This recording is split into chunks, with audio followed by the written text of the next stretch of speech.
Estamos transmitindo pelo Facebook, pelo Instagram e você que está nos assistindo em qualquer uma dessas duas redes, não se esqueça de compartilhar o vídeo para que mais pessoas possam assistir, especialmente pensando no tema que nós temos estudado, onde sábado após sábado nós temos meditado um pouquinho em cima da primeira carta de Pedro, em cima de 1 Pedro.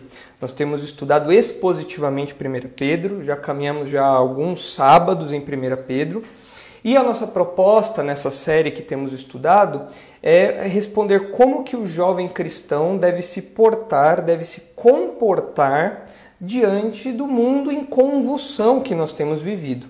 Nós temos visto crises aqui no Brasil, crises lá fora, crises políticas, crises econômicas, crises morais, crises sociais.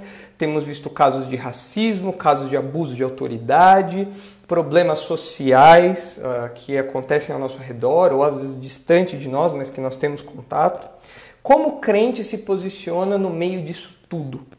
Pedro parece nos dar uma boa direção, uma boa resposta, e é isso que nós temos estudado já há alguns sábados. Então, se você não assistiu os vídeos anteriores, as exposições anteriores, você pode encontrá-las lá no Instagram da Igreja Batista, no YouTube da Igreja Batista Redenção, no Instagram também.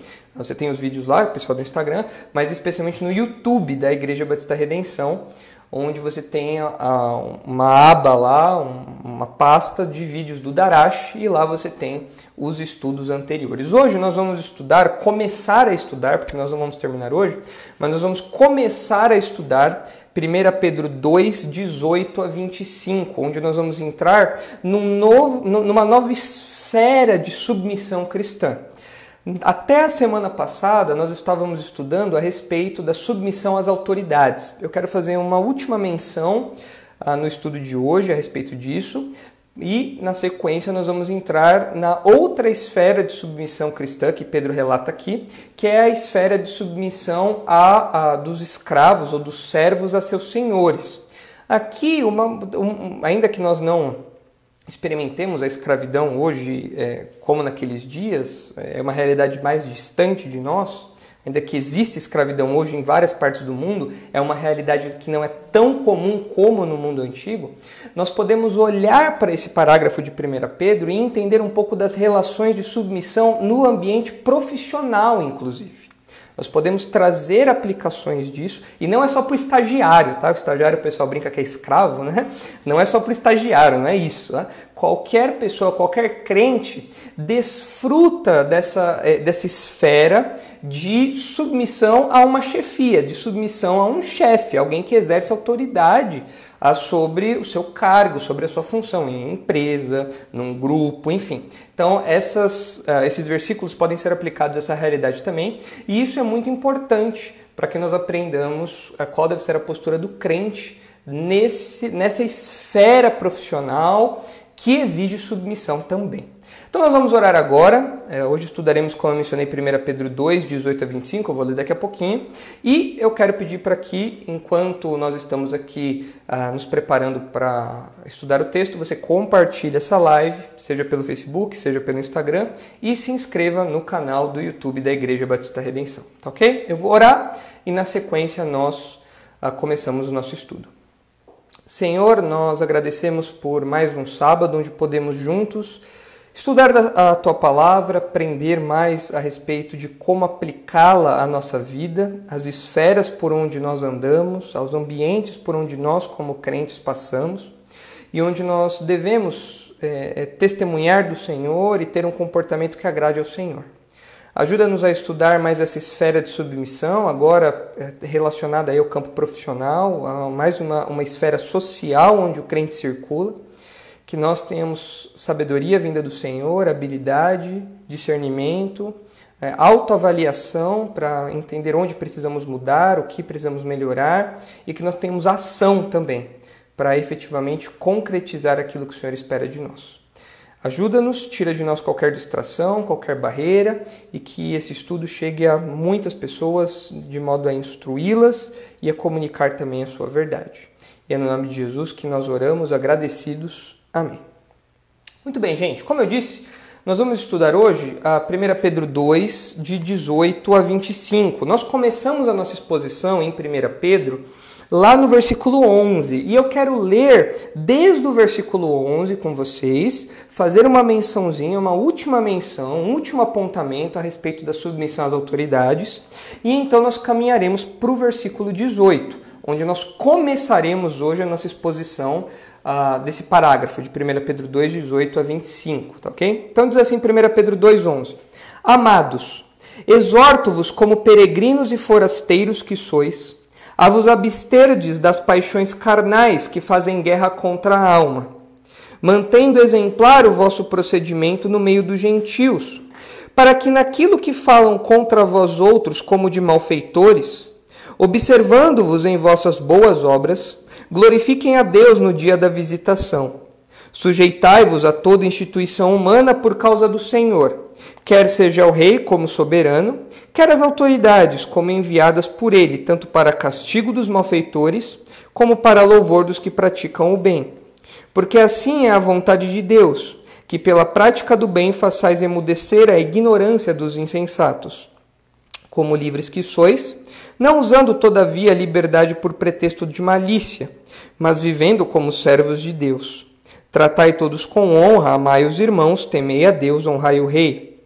Servos, sede submissos com todo temor ao vosso Senhor, não somente se for bom e cordato, mas também ao perverso, porque isto é grato, que alguém suporte tristeza sofrendo injustamente por motivo de sua consciência para com Deus. Pois que glória há, se, pecando e sendo esbofeteados por isso, o suportais com paciência? Se, entretanto, quando praticais o bem, sois igualmente afligidos e o suportais com paciência, isto é grato a Deus. Porquanto para isto mesmo foste chamados, pois que também Cristo sofreu em vosso lugar, deixando-vos exemplo para seguirdes os seus passos, o qual não cometeu pecado, nem dolo algum se achou em sua boca. Pois ele, quando ultrajado, não revidava com ultraje, quando maltratado não fazia ameaças, mas entregava-se àquele que julga retamente, carregando ele mesmo em seu corpo sobre o madeiro os nossos pecados, para que nós, mortos para os pecados, vivamos para a justiça. Por suas chagas fostes sarados, porque estáveis desgarrados como ovelhas. Agora, porém, vos convertestes ao pastor e bispo da vossa alma. Então, a partir de hoje, nós estudaremos os versículos 18 a 25, que nos ensina a seguinte mensagem central: a submissão cristã envolve sofrer injustamente. A submissão cristã envolve sofrer injustamente. Mas antes de nós entrarmos nesse parágrafo, nessa porção propriamente dita, eu gostaria de fazer uma última menção do assunto que nós tratamos no parágrafo anterior, a respeito da submissão às autoridades. Uma pergunta que é comum e que alguns autores bíblicos, alguns autores teológicos, né, tratam a respeito e tentam responder aí, é a respeito de como o cristão deve ver ou deve se portar diante de manifestações civis, como passeatas, greves, esse tipo de coisa. Alguns autores, por exemplo, Francis Schaeffer, um grande filósofo cristão, que escreveu livros, por exemplo, como o Manifesto Cristão, um livro sobre política à luz da cosmovisão bíblica, à luz da Bíblia. Autores como Francis Schaeffer defendem que as manifestações, as passeatas, greves, esse tipo de coisa, são válidas para o cristão porque acontecem dentro do limite da lei. Ou seja, a nossa legislação aqui no Brasil permite que nós façamos manifestações pacíficas. Então você vai lá para Paulista, você caminha a Paulista toda, você vai com cartazes, você vai com faixas. A nossa legislação permite esse tipo de coisa. Então alguns autores cristãos, teológicos, né, falam, bom, se a legislação permite, o crente então tem liberdade para participar disso como uma maneira real, legítima e válida, biblicamente válida, para reivindicar direitos que podem estar sendo feridos aí pelos governantes e tentar reivindicar uma moral mais justa, tentar reivindicar ações mais justas, uma política melhor, enfim. Entretanto, apesar de alguns autores teológicos, alguns autores cristãos defenderem isso, eu particularmente creio que essa não seja uma opção válida para o cristão. E eu vou explicar o porquê que eu creio que essa não seja uma opção válida para o cristão. Esse é o último apontamento que eu quero fazer a respeito do nosso tópico anterior. Porque eu acredito que o cristão não deva participar de passeatas, desses movimentos aí de caminhada, né, que segura faixa, cartaz, pinta cara. Porque eu acredito que o cristão não deve participar disso e não deve promover esse tipo de evento. Por quê? Bom, para nós os cristãos, o conteúdo é tão importante quanto a forma. Para nós, os cristãos, quando nós temos uma repreensão ao governo civil, quando nós temos uma repreensão às autoridades, quando nós apresentamos um padrão bíblico a ser seguido, é muito importante para nós que o conteúdo não seja prejudicado pela forma como nós apresentamos esse conteúdo. E na Bíblia nós encontramos que as maneiras do crente testemunhar são duas. Em primeiro lugar, pelo seu comportamento exemplar, que é o que Pedro tem falado aqui várias vezes. O nosso comportamento exemplar abre portas para que o nosso testemunho seja efetivo, seja poderoso e dê oportunidades para que os incrédulos, vendo o nosso bom comportamento, estranhem aquilo, então nós podemos apresentar o evangelho para eles. E a outra maneira pela qual o crente se posiciona contra o governo, quando necessário, é por meio da pregação, é por meio da proclamação do Evangelho, das verdades bíblicas. E quando nós reduzimos as atividades ou ativismo cristão a uma passeata, nós estamos retirando a força do conteúdo evangelístico da pregação e reduzindo para que ela caiba, para que ela se dissolva numa passeata.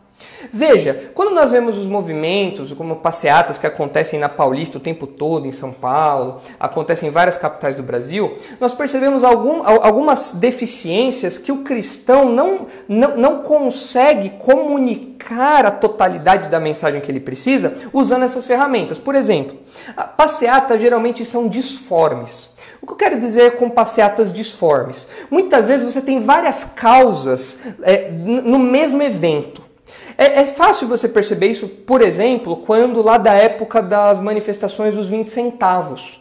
Quando teve o aumento da passagem no Brasil, especialmente em São Paulo, que houve todo um levante popular ali para que a passagem não aumentasse, vários outros grupos se uniram àquelas reivindicações, tornando aqueles movimentos disformes. Você tinha várias causas, parecia que vários grupos ali, juntos numa suposta unidade nacional, preocupados com uma melhoria do Brasil, mas você tinha algo meio disforme, você tinha uma pluralidade de lideranças, você tinha uma pluralidade de interesses, você não tinha algo concreto, unido ali.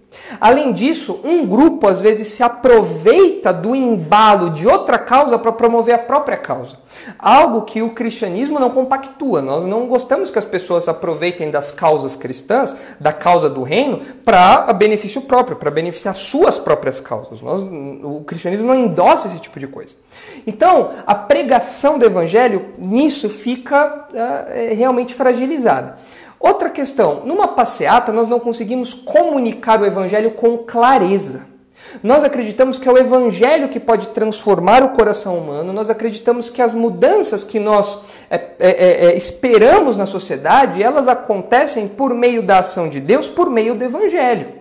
Nós acreditamos que é o evangelho que atinge o coração do homem e pode, de dentro para fora, promover uma mudança real, concreta, sólida na sociedade. O cristianismo não acredita em mudanças de aparência. O cristianismo se preocupa numa mudança real, dentro do coração do homem. De maneira que para nós é essencial a proclamação completa e inequívoca do Evangelho, da mensagem do Evangelho, com sujeito, verbo e predicado. Jesus morreu por pecadores. Essa é a sentença que o Evangelho pronuncia e deve ser enunciada a plenos pulmões de maneira clara. Numa manifestação, por mais que você coloque cartazes, faixas, camisetas, a mensagem do Evangelho não está sendo proclamada. A mensagem do Evangelho não está sendo pregada de uma maneira inequívoca, de uma maneira totalmente compreensível pelos ouvintes. Outro fator do porquê eu acredito que os crentes não devam se envolver com passeatas, esse tipo de movimentação, é o problema das interferências externas. Nas manifestações que acontecem lá na Paulista, muitas vezes o motivo da passeata, da movimentação ali, é nobre, é uma coisa boa. O problema é que um evento em massa como aquele abre espaço para muita interferência externa, como acontece, por exemplo, quando os black blocs invadem ali as manifestações e vão lá e quebram vidraça de banco e depredam patrimônio público. E nós, obviamente, não vamos compactar com isso, mas é um evento de proporções públicas. Então muitas pessoas podem interferir ali, desvirtuando completamente o propósito daquilo e levando por água abaixo o propósito essencial daquele movimento. Então, essas atividades, elas nos levam a acreditar que o cristão não deve se envolver com isso. O cristão não deve usar de algo legal, né, legal no sentido de legalizado, para atingir alvos comprometendo a integridade ou a comunicação completa do Evangelho. Nós não devemos fazer isso. E isso é importante por quê? Porque o cristão muitas vezes se vê em um dilema, porque ele fala assim, veja, isso daqui é algo que a lei permite. Essas reivindicações são reivindicações justas. E eu, como um cristão que se preocupa com a sociedade, por que eu não devo fazer isso de uma maneira pacífica, de uma maneira tranquila, me unindo ali a outras pessoas, cidadãos também, para reivindicar algo justo do governo? Por quê? Porque esse não é o papel do cristão. O cristão, ele acredita, sim, ele busca, sim, um contexto onde os valores divinos, onde os valores da palavra de Deus estejam em evidência. Claro que sim, mas nós não fazemos isso por meio de reivindicações em passeatas, esse tipo de coisa. Nós fazemos isso por meio da pregação do Evangelho, que nesses movimentos não é algo completo, não é algo uniforme, não é algo seguro e não é algo que transmite a mensagem de maneira inequívoca. Então, o meu conselho para você, jovem, é que você não se envolva com esse tipo de coisa. Não se envolva. E, além disso, tem um fator adicional, que eu esqueci de mencionar. Há um fator adicional no que diz respeito à origem. Nós não conseguimos, muitas vezes, traçar a origem de um movimento. Eu vou falar um pouquinho disso hoje, inclusive. O cristão ele tem que ser muito cuidadoso com o envolvimento que ele tem com as causas que ele defende. Então, muitas vezes o jovem vai para uma passeata, para um movimento e vê lá, você começa a ver bandeiras de partido político, você começa a ver bandeiras de movimentos sociais ali, mesmo movimentos conservadores e tal. E o crente tem que ser sagaz como a serpente nesse ponto, porque muitas vezes nós não conseguimos rastrear a origem disso. E então nós damos volume e engrossamos o caldo das fileiras daquele movimento, sendo que nós não conseguimos traçar a origem daquilo, nós não sabemos se nós concordamos com tudo aquilo que aquele grupo está pleiteando e nós não colocamos a mão no fogo pelos líderes daquele movimento. Então é muito inseguro para o cristão se envolver com isso. Então, você, jovem cristão, politizado, social-democrata, vegano, você tome cuidado com esse tipo de coisa, se afaste disso.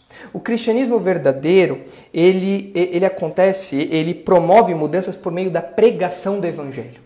Logo, é Deus que faz as mudanças. Nosso papel é testemunhar, como Pedro fala, anunciar as virtudes daquele que nos chamou das trevas para a sua maravilhosa luz. Nós fazemos isso por meio da pregação, seja a nível individual, ali pessoalmente, no nosso ambiente de trabalho, na nossa escola, na nossa faculdade, seja em nível eclesiástico, por meio dos púlpitos saudáveis de todo mundo, onde Deus também pronuncia a sua palavra muitas vezes de julgamento contra líderes maus, palavras de repreensão contra maus governos, saem dos púlpitos também, a exemplo de Elias, a exemplo de João Batista, a exemplo do apóstolo Paulo, enfim. Então essa deve ser a postura do cristão. Então cuidado com esses movimentos, evite isso ao máximo, fuja disso, porque isso não condiz com a nossa maneira de agir. Ainda que seja algo que a nossa legislação permita, não é algo que preserva o conteúdo e o meio que nós precisamos. Para o cristão, lembre-se disso, para o cristão, o conteúdo é tão importante quanto a forma de expressar esse conteúdo. É fundamental que nós sempre vivamos nesse equilíbrio de conteúdo e forma. Certo? Muito bem, então. Então fechamos o último ponto que tratamos na semana passada sobre a submissão às autoridades. Eu queria fazer essa última menção aqui para vocês. E a partir de hoje, nós começamos a estudar um tópico que pode parecer um pouco delicado para algumas pessoas, onde nós vamos esbarrar aqui na questão da escravidão nos tempos bíblicos, da servidão nos tempos bíblicos. E esse é um tópico que, como nós vamos ver aqui no estudo, muitas pessoas usam para acusar o cristianismo. Muitas pessoas usam versículos como esse que nós estamos estudando aqui para falar assim, olha, viu? A Bíblia é um livro retrógrado. Por quê? Porque a Bíblia aprova a escravidão. E nós vivemos num mundo iluminado, um mundo aí fruto do avançado pensamento dos iluministas, né? Avançado pensamento das revoluções. E nós não podemos compactuar com esse tipo de coisa. E a Bíblia não condena a escravidão. Que absurdo é esse? Então, nós vemos muitas pessoas usando isso como matéria-prima para acusar os cristãos. Entretanto, nós veremos aqui que o modo como essas pessoas leem passagens como essa está totalmente equivocado. E nós, como cristãos, precisamos ter uma maneira saudável, correta, de entender por que Pedro está colocando aqui uma instrução aos servos. E aqui servos pode ser uma tradução como pensando num escravo. Aqui a palavra que Pedro usa é um escravo doméstico, é um servo doméstico. Mas na Bíblia nós temos várias vezes a palavrinha doulos aparecendo ali, que é servo, escravo. Então nós precisamos sempre ter em mente que a Bíblia trata-se dessa realidade, era uma realidade daqueles dias, mas como nós encaramos isso e como nós trazemos os princípios aplicados naquela realidade para nós. É isso que nós vamos começar a esboçar hoje. Então, aperte-se aí, aperte o cinto. Vamos começar a trabalhar com o versículo 18. Hoje nós não vamos passar do versículo 18.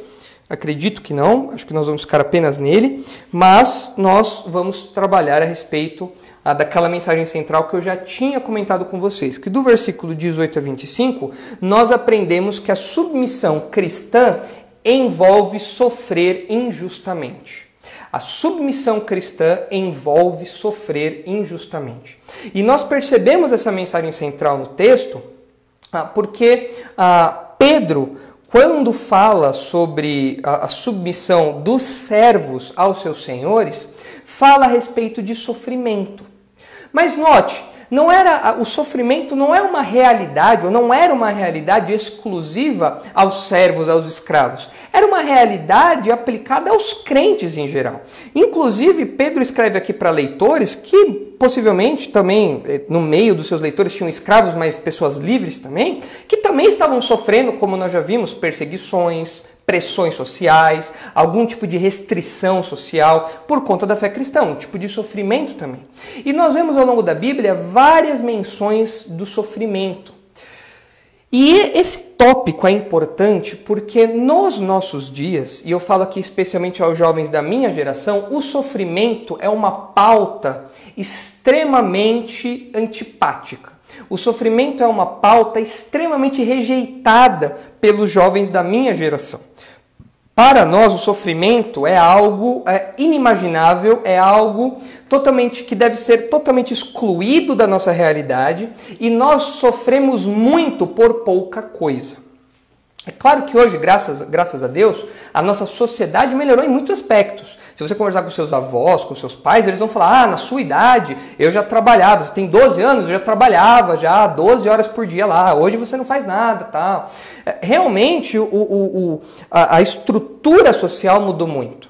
Mas, quer nos tempos de Pedro, quer hoje, quer no tempo dos nossos avós, dos nossos pais, o sofrimento fazia parte da realidade. Mas parece que hoje o jovem cristão tem uma aversão ao sofrimento e rejeita a ideia de sofrer como algo que faz parte da realidade, já que nós estamos no mundo caído, nós vivemos num mundo afetado pelo pecado. Mesmo você que é crente, você vive ainda no mundo afetado pelo pecado. As suas decisões que você toma ainda são afetadas muitas vezes pela sua natureza pecaminosa. Nós estamos envolvidos ainda por uma realidade pecaminosa, afetada pelo pecado.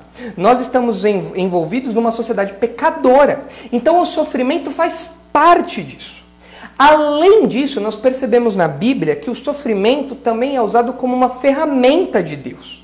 Então esses dois fatores, quando nós falamos de sofrimento, tem que estar sempre em nossa mente. Em primeiro lugar, que o sofrimento faz parte do mundo caído.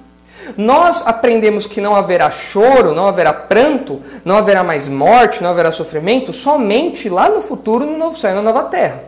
É lá, naquela nova criação, onde tudo será refeito, que nós viveremos no mundo sem a presença do pecado e, portanto, sem sofrimento. Enquanto estamos aqui, nós teremos sofrimento. Jesus falou sobre isso, os autores bíblicos do Novo Testamento falaram sobre isso, o Antigo Testamento enfatiza também a questão do sofrimento. Você vai ler nos Salmos muito essa ideia do sofrimento. Muitas vezes o injusto, aquele pagão não sofre tanto, mas o crente sofre. Você fala, meu Deus, o que está acontecendo? Os salmistas muitas vezes destacam o sofrimento particular, o sofrimento pessoal. Então nós estamos num mundo afetado pelo pecado. O sofrimento faz parte disso. O sofrimento faz parte. A teologia que prega que a fé cristã tira o sofrimento desde agora é uma teologia demoníaca. É uma teologia, se é que a gente pode dizer assim, né? Uma teologia demoníaca, uma doutrina de demônios. É isso que eu quero dizer. É uma invenção como a teologia da prosperidade, que afirma que se você é crente, você então não vai mais sofrer por causa de falta de dinheiro, você não vai mais sofrer por causa de doença, você não vai mais sofrer por causa de problemas de relacionamento. É um macumbeiro, é uma amarração do amor, é um coach misturado aí com um investimento sobrenatural que vai aparecer na sua conta, enfim.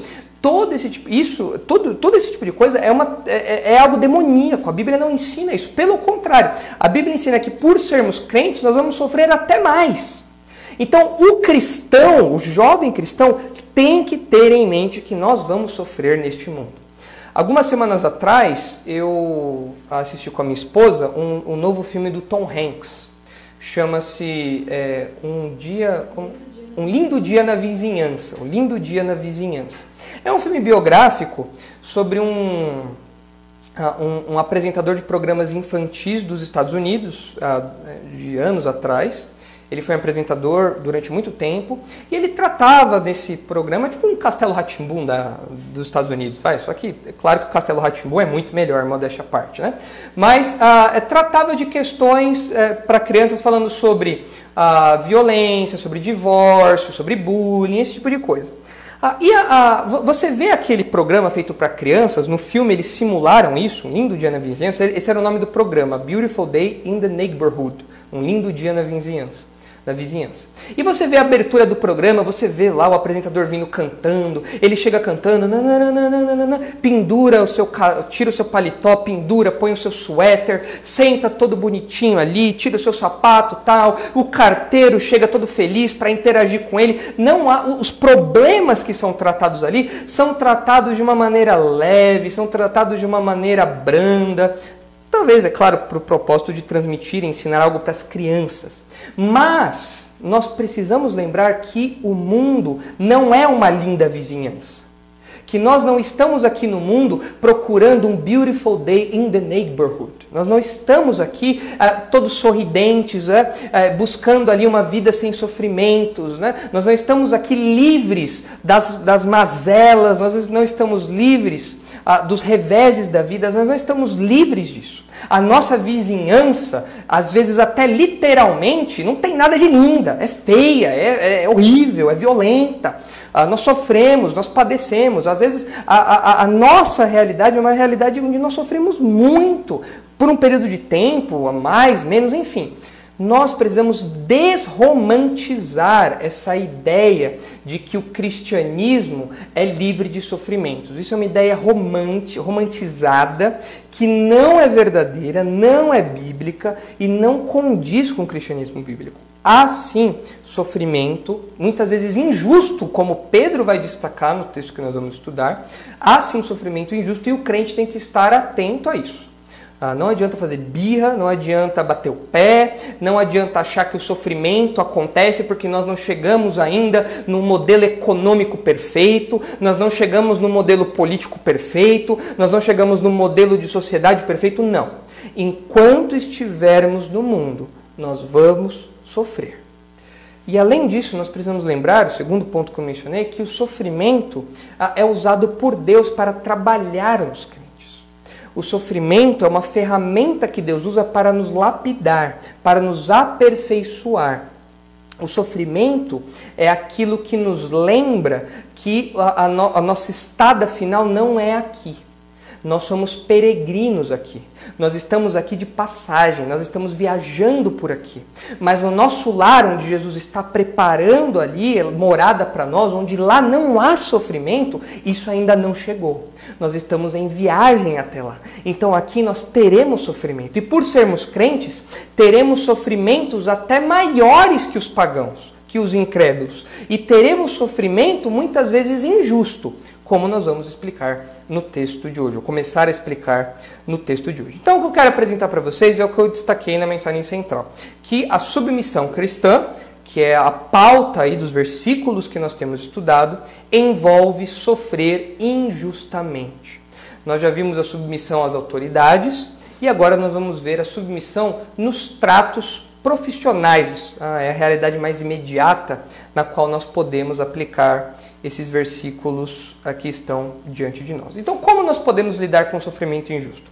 Eu vou apresentar para os irmãos aqui duas formas de lidar com esse sofrimento injusto.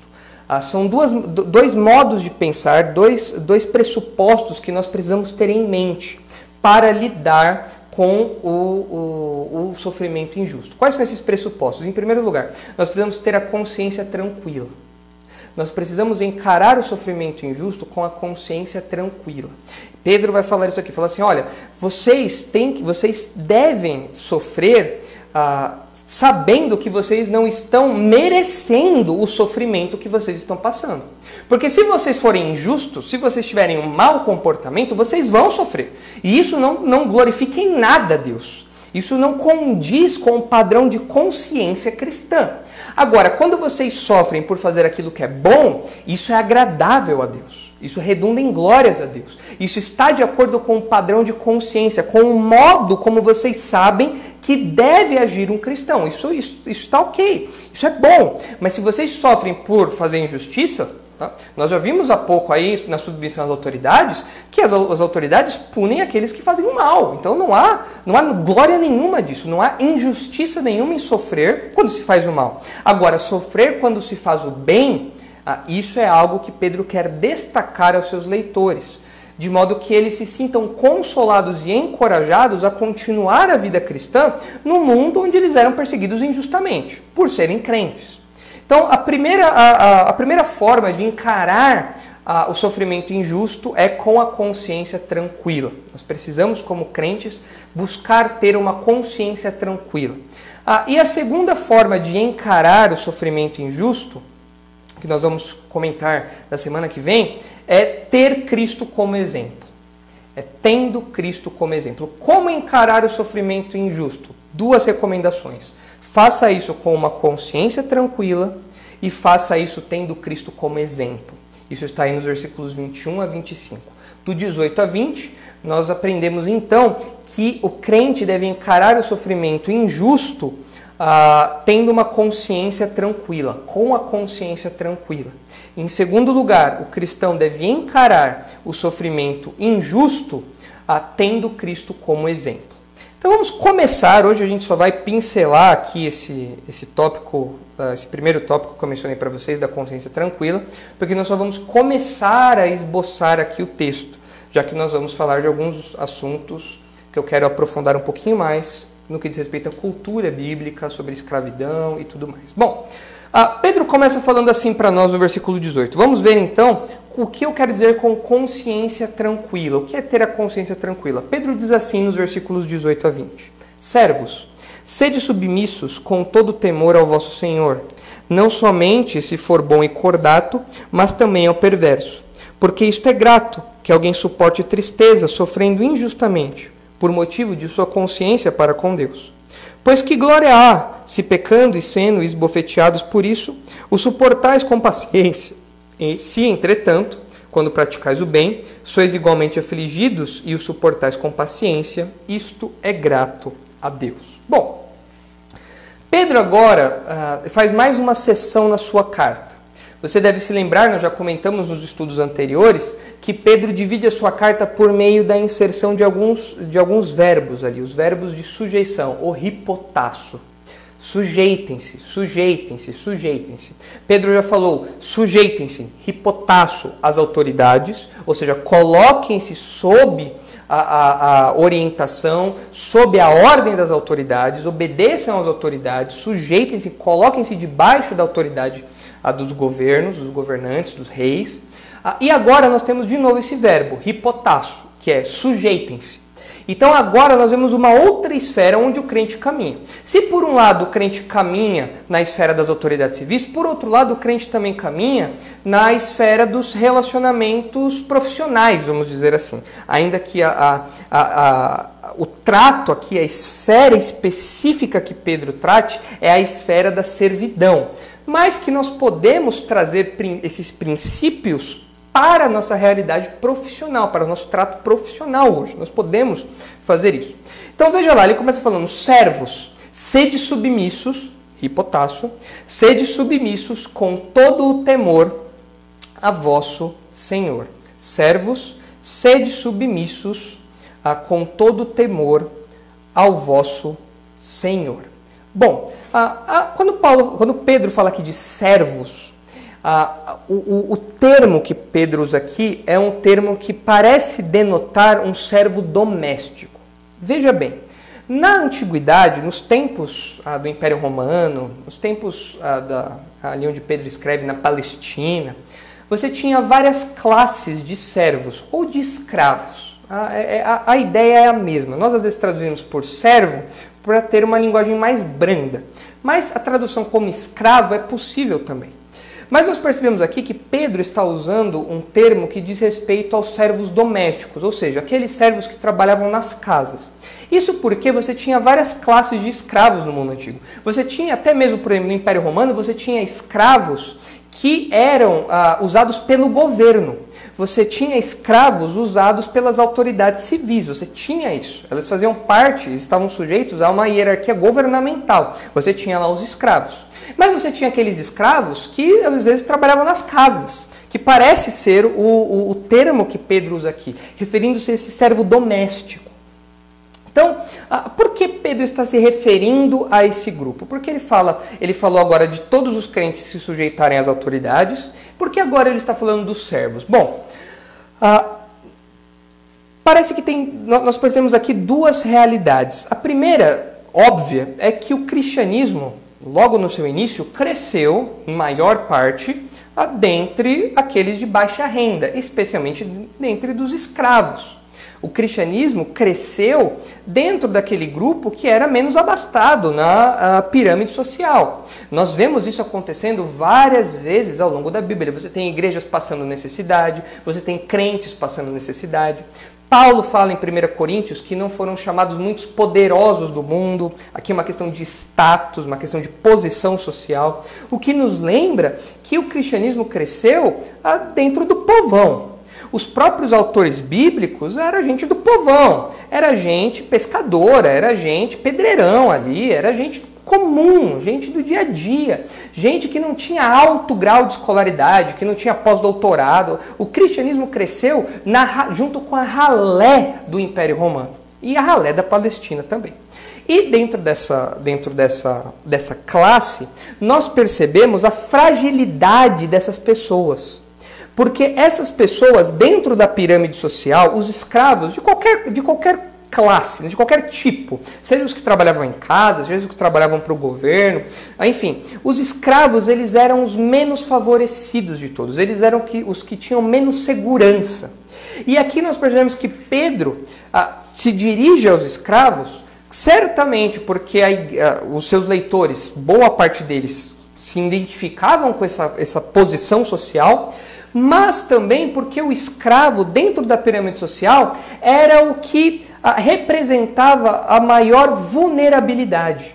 Era o mais vulnerável de todos. E que tipificava, que representava, que ilustrava muito bem a realidade dos peregrinos.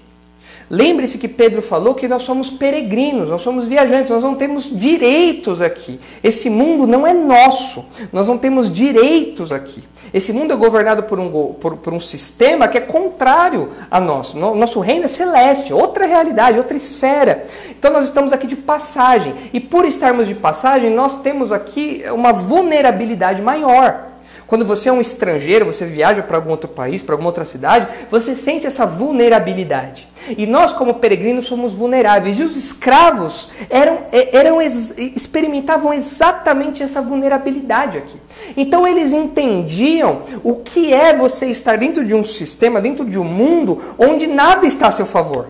Onde as coisas não te garantem benefício nenhum, na maior parte das vezes. Então eles entendiam essa realidade. E por serem muitos dentro do cristianismo, esse apelo que Pedro faz aqui encontra uma força especial, um poder especial aqui.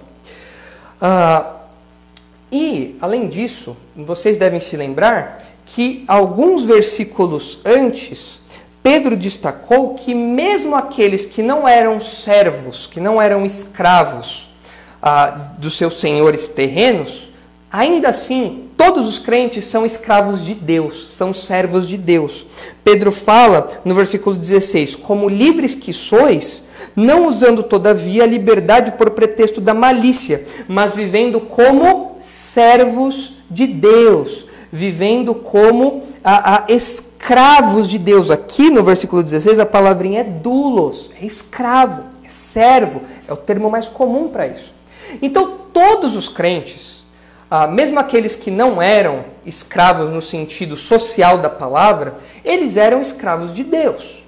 Então era uma realidade que o cristão escravo entendia por experiência própria, mas que mesmo o crente livre deveria ter em mente, já que ele era escravo de Deus, já que ele era servo de Deus.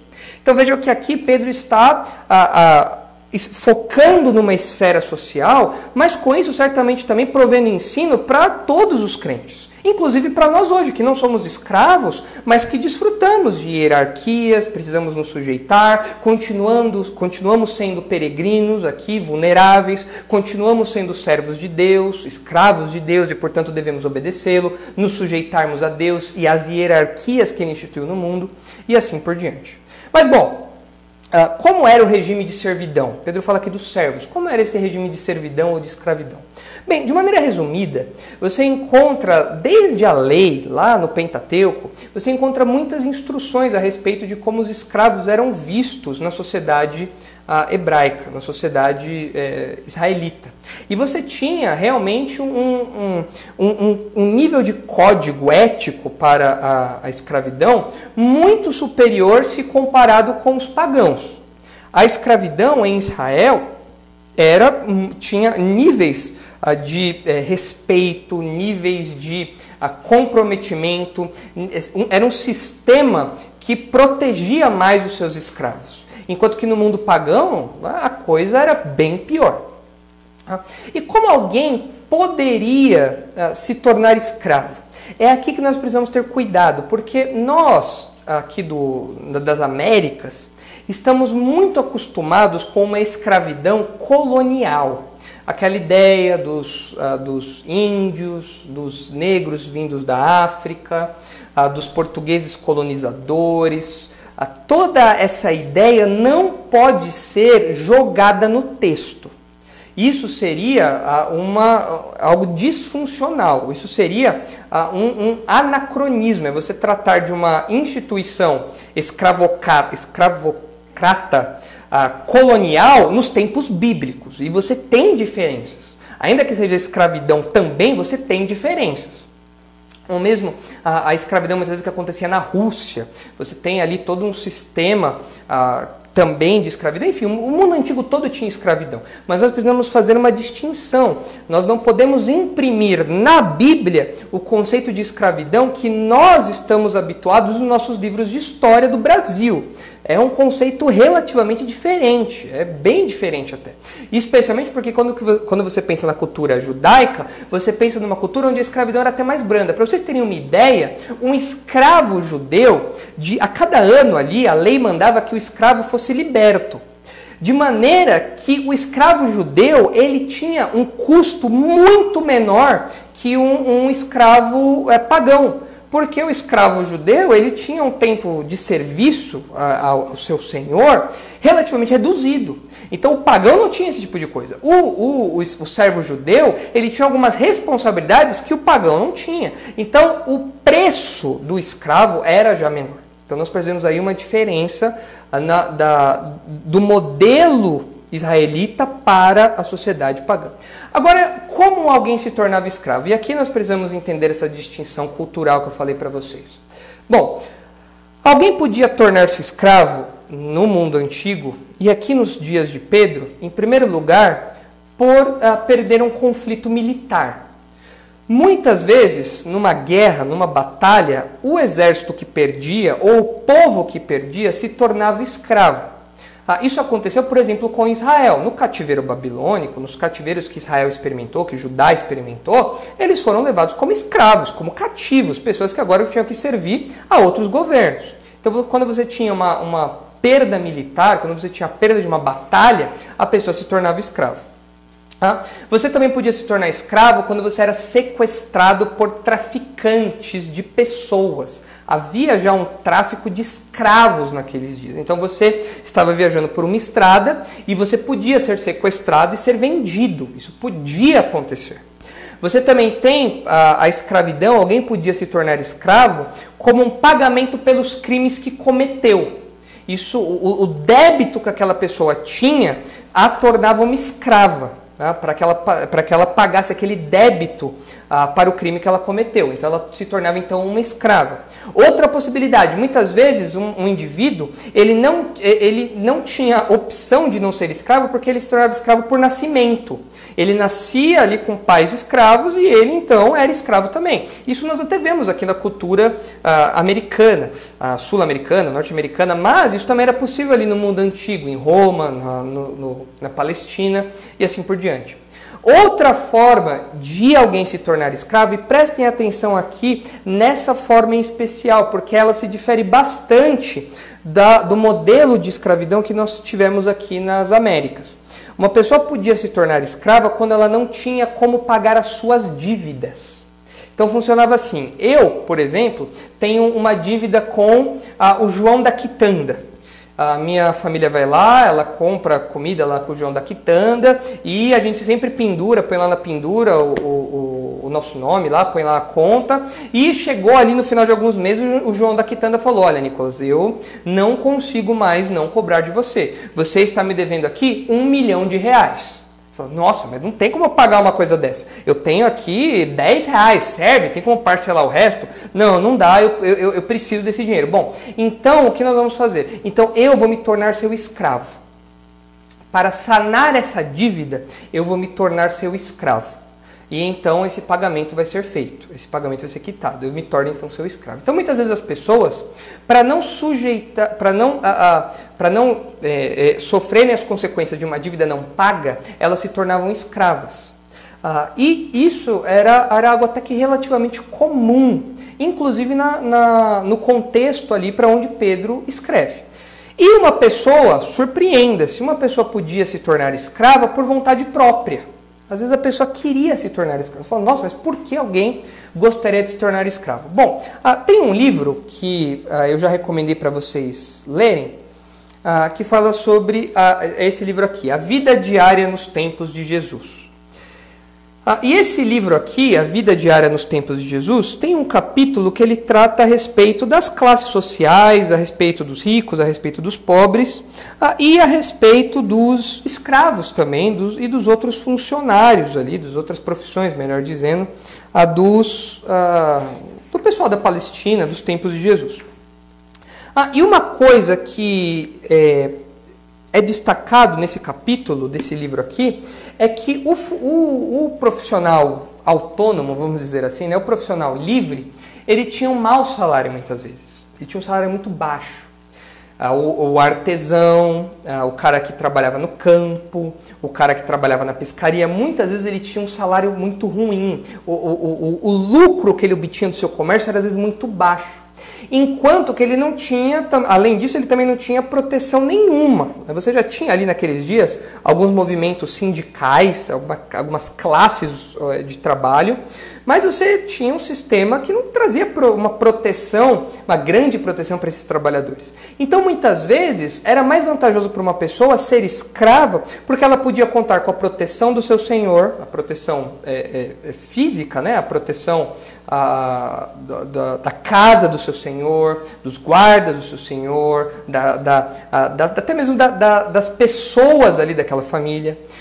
Muitas vezes era uma vantagem também econômica, porque a pessoa tinha onde morar e tinha o que comer, já que o Senhor providenciava esse tipo de coisa para os seus escravos.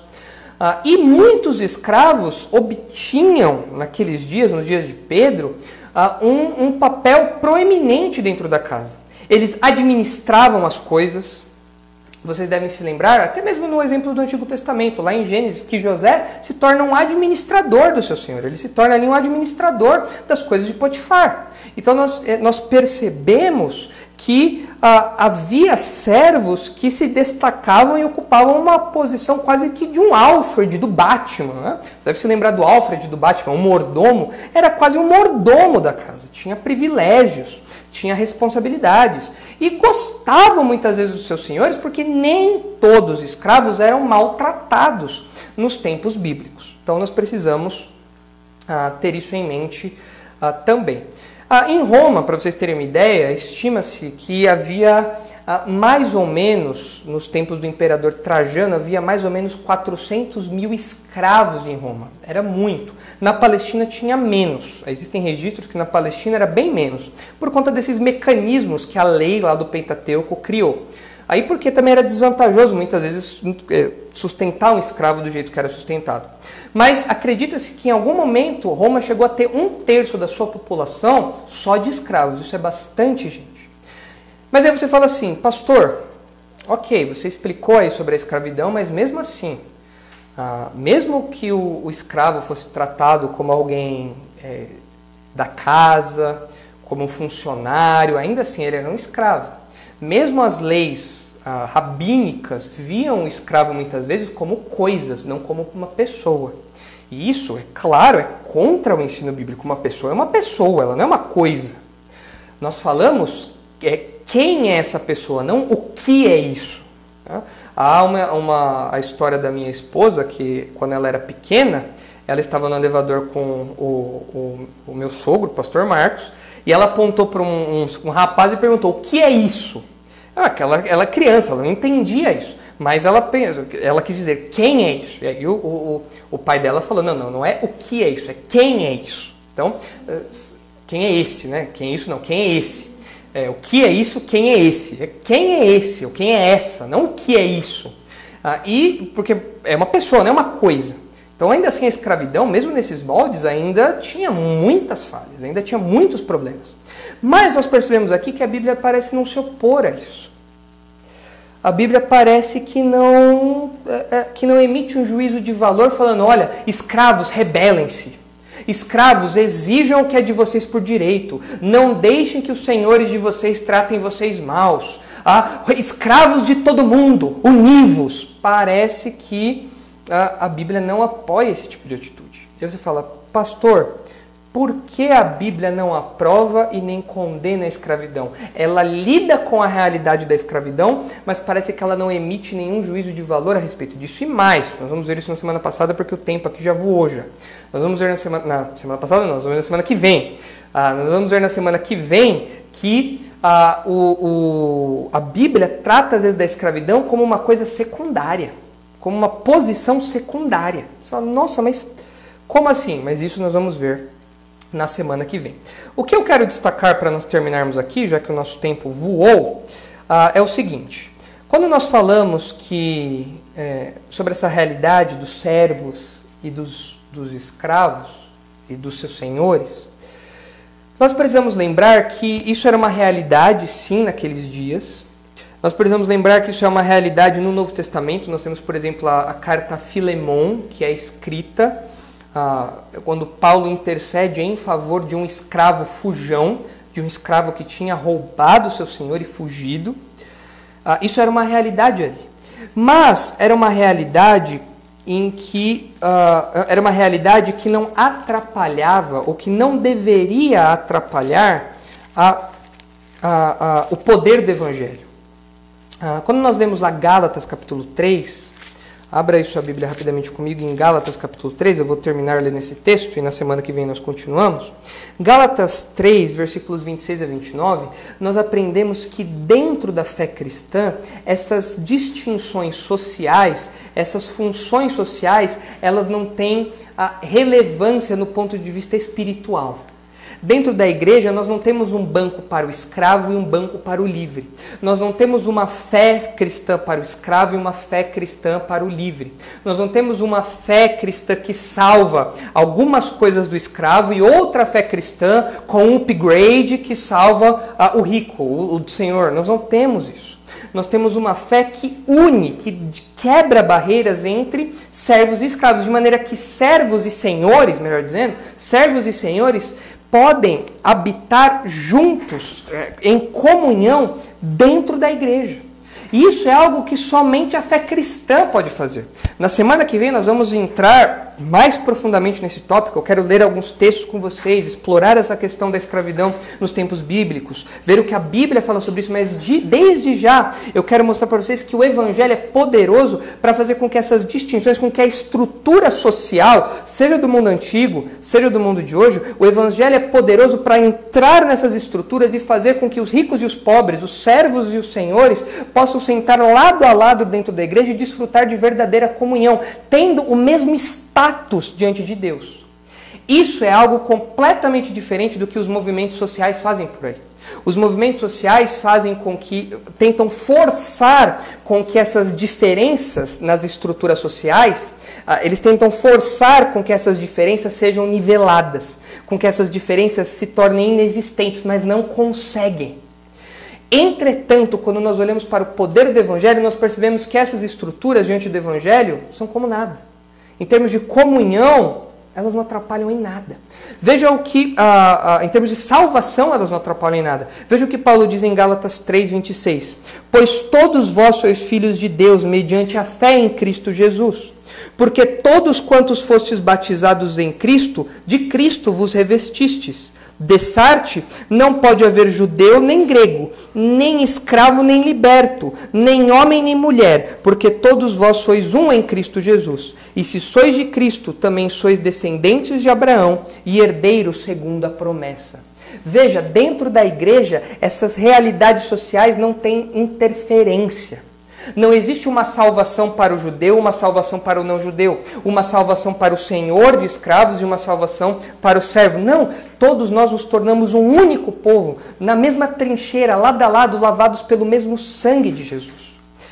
Isso é importante porque se você jovem, seja aqui pelo Facebook, seja aqui pelo Instagram, se você está nos assistindo e está procurando eliminar essas diferenças, se você está procurando querer unir senhores e escravos na mesma realidade, se você está procurando isso por meio dos movimentos sociais, você não vai conseguir.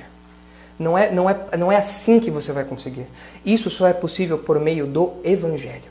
É o Evangelho que faz isso. Não é o marxismo, não é o capitalismo, não é o socialismo, não é nada disso. É o Evangelho que tem esse poder. Então, se você ainda não é um crente e está tentando empreender essa luta aí, se você é um crente, se você não é um crente, abandone essas ideias.